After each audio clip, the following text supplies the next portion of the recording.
Hello, YouTubers, friends, compatriots, bootlickers, shills, desolators, peasants, vassals, minions, meat sacks. I'm Useful Idiot. Welcome. And let's go to Syria. And how interesting. Here we are in the last day of 2016. And we have a ceasefire in Russia.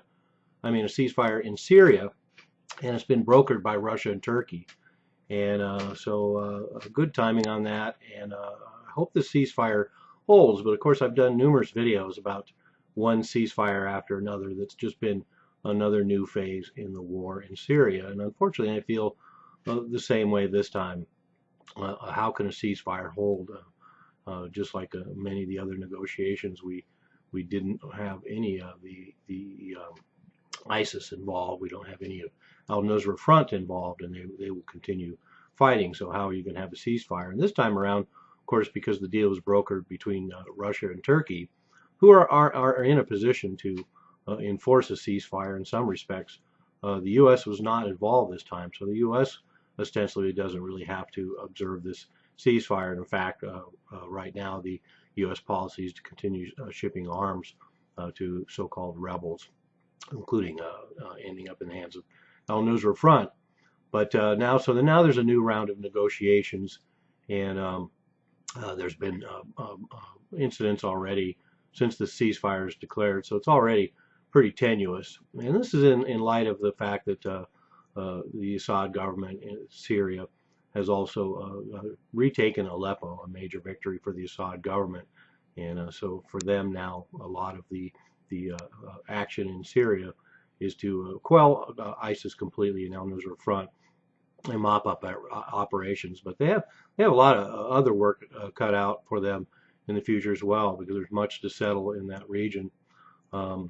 We have the Golan Heights, which is illegally occupied and annexed by Israel, at least recognized by the UN and the international community. So some settlement might have to include the future of the Golan Heights, which of course Israel will not let go. I promise you that.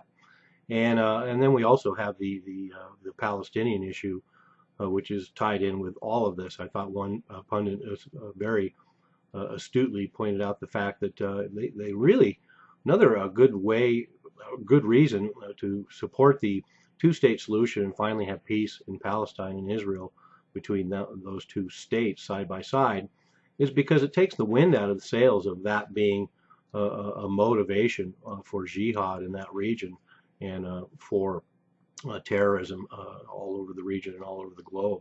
So if you took that away, perhaps they really have a hard time justifying that in the big picture. But we also have, of course, the timing here is the ceasefire was set up by Russia and Turkey because the Obama administration is on the way out and the Donald Trump administration is coming in, and there's going to be a lot of status quo GOP pressure to increase and escalate the war in Syria. And Trump has said that he didn't want to get involved there, and he wanted to support the Kurds and let Russia and people like that take care of it, and he's willing to work with them to do that. And I think that's probably a step in the right direction, but he's, like I say, according to everything out there, he's going to get a lot of pressure from the GOP, and I would add he'd get a lot of pressure from the status quo Democrats, I think, as well, to get involved in Syria, and hopefully that won't happen. But that's a lot to do with the timing here.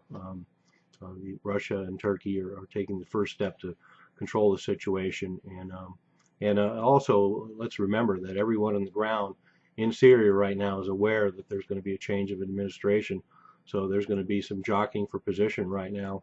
And as in all the other ceasefires, there's going to be just a reconfiguration and take advantage of the ceasefire to reposition for more hostility. So that's one thing that'll probably happen. But in this situation, they're taking advantage of the fact that there could be an entire whole policy change going on in Syria. And there's a lot of actors on the ground that have a lot to be concerned about in both positive and negative ways. I'm a Useful Idiot. Don't you be one too.